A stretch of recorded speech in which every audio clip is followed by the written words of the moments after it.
Mantan Menteri Pendidikan Kebudayaan Riset dan Teknologi periode 2019-2024, Nadiem Anwar Makarim, telah tercatat sebagai tersangka kasus dugaan korupsi pengadaan Chromebook dalam program digitalisasi pendidikan tahun 2019 sampai dengan tahun 2022.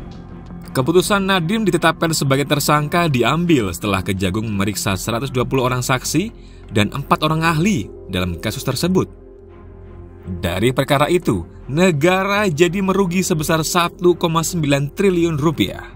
Kembali menetapkan satu orang tersangka dengan inisial NAM selaku Menteri Pendidikan, Kebudayaan, Riset, dan Teknologi Republik Indonesia periode tahun 2019-2024.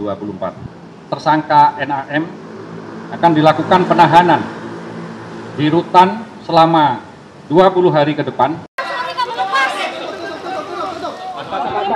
Kata-kata Pak, keluarga saya dan 4 balita saya. Iya Pak, katakan terus Pak. Kuatkan diri. Terus Pak. Kebenaran terus akan ditunjukkan. Ya terus Pak. Ada lagi Pak. Ada lagi Pak. Ada lagi Pak. Nadiem. Terus Pak. Allah tahu kebenaran. Ya. Bagus.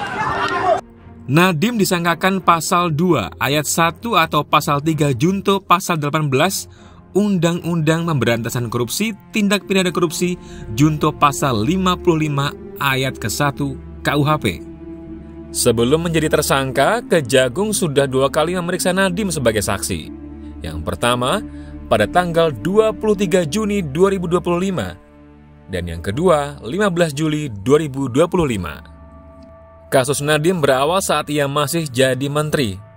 Ia melakukan pertemuan dengan pihak Google Indonesia untuk membahas program Google for Education dengan produk Chromebook, Chrome OS, dan Chrome Device Management atau CDM.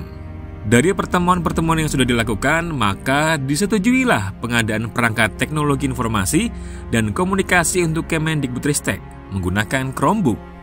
Menurut Kejagung, Nadiem menggelar rapat daring dengan serangkaian pejabat antara lain Dirjen PAUD Dikdasmen, Kepala Badan Litbang, serta staf khusus menteri. Rapat itu membahas Chromebook yang diwajibkan menggunakan produk Google. Padahal, di tahun 2019 sudah dilakukan percobaan dan membuktikan Chromebook gagal dan dianggap tak cocok untuk sekolah di daerah terdepan, terluar, dan tertinggal.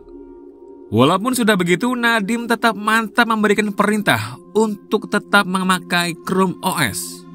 Pada Februari 2021, Nadiem menaikkan Permendikbud nomor 5 tahun 2021 tentang petunjuk operasional DAK Fisik yang dalam lampirannya sudah mencantumkan Chrome OS. Kejagung menjelaskan, aksi itu melanggar Peraturan Presiden nomor 123 tahun 2020 tentang petunjuk teknis dan fisik tahun anggaran 2021. Kemudian, Peraturan Presiden nomor 16 tahun 2018, junto Peraturan Presiden nomor 12 tahun 2021 tentang pengadaan barang atau jasa pemerintah. Selanjutnya, Peraturan LKPP nomor 7 tahun 2018, junto Peraturan LKPP nomor 11 tahun 2021 tentang pedoman perencanaan pengadaan barang dan jasa pemerintah.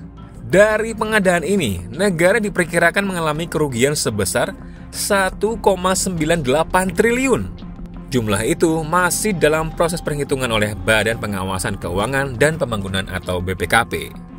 Seperti yang kita ketahui, nama Nadiem Makarim melesat naik di dunia bisnis. Sebelum duduk sebagai menteri, Nadiem pernah bekerja menjadi konsultan selama 3 tahun di sebuah perusahaan konsultan manajemen. Nadiem juga pernah menjabat sebagai Managing Director dan sebagai Co-founder dan Managing Director di sebuah perusahaan penjualan fashion terkemuka. Lepas dari situ, Nadiem membangun perusahaannya sendiri yang kini melayani urusan transportasi hingga alat pembayaran digital. Perjalanan sekolah Nadiem tak main-main. Ia pernah SMA di Singapura, lanjut ke Brown University mengambil jurusan hubungan internasional. Nadiem juga pernah mengikuti pertukaran pelajar di London School of Economics. Bahkan Nadiem telah lulus pasca sarjana dan meraih gelar Master of Business Administration dari Harvard Business School. Sosok Nadiem dengan karir yang cemerlang itu membuatnya digait pemerintah era Jokowi untuk menjadi Mendikbudristek periode 2019 hingga 2024. Kebijakannya saat menjadi menteri diwarnai kontroversi, antara lain soal kurikulum merdeka, tidak mewajibkan pramuka, hingga menghapus ujian nasional. Bahkan Nadiem pernah kena semprot Anita Jakoba, yaitu anggota Komisi 10 di DPR RI. Tak hanya itu, Nadiem juga memutuskan untuk membubarkan Badan Standar Nasional Pendidikan atau BNSP. Kontroversi nama Nadiem Makarim masih muncul bahkan saat ia telah menjadi tersangka. Hotman Paris selaku kuasa hukum Nadiem Makarim menyatakan hanya butuh waktu selama 10 menit di depan Presiden Prabowo Subianto untuk membuktikan bahwa Nadiem tidak terlibat dalam kasus korupsi. Bapak Prabowo Presiden Republik Indonesia, kalau memang Bapak benar-benar mau menegakkan keadilan, tolong panggil kejaksaan dan panggil saya sebagai kuasa hukum dari Nadiem Makarim. Gelar perkaranya di istana dan saya akan buktikan, 1. Nadiem Makarim tidak menerima uang 1 sen pun.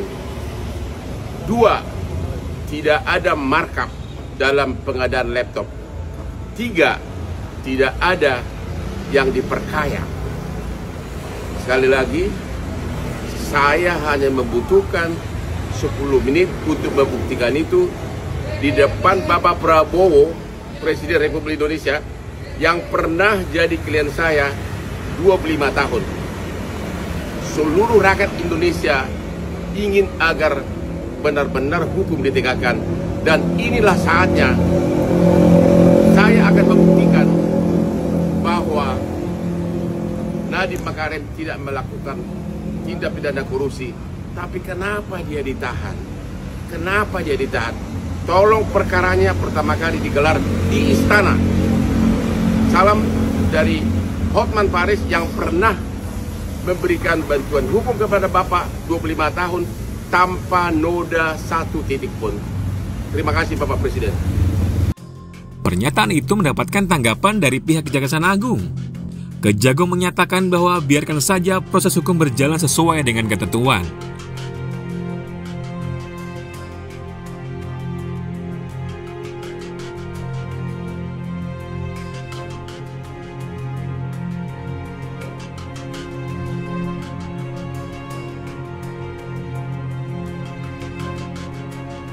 Kejagung menyatakan kasus tersebut masih dalam penyidikan dan mengajak masyarakat untuk menghormati asas praduga tak bersalah pada Nadiem Makarim.